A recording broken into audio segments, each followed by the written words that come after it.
This XY Falcon coming up at Grays Online this month in our classic auction.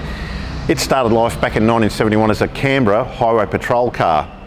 Now it was on police duty for 2 years, then after that it went to Toowoomba and that's where it spent its last 48 years. Now it is a genuine 351, it is a genuine matching numbers car. The car originally started off white in colour, it's been repainted red many years ago, and it's had the mag wheels, Bathurst globes fitted.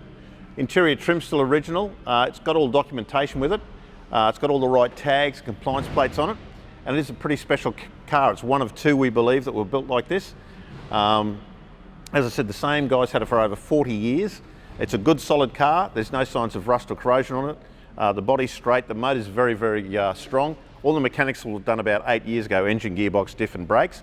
So the car's turnkey, fired, start, drive, ready to enjoy. It does look the part. I'm not a big lover of vinyl roofs, but with the colour of the trim and the paint, it certainly works well together. This one's coming up this month at Grays Online. Give us a call on 1300 Classic or pop us a line to email to classic@grays.com.au.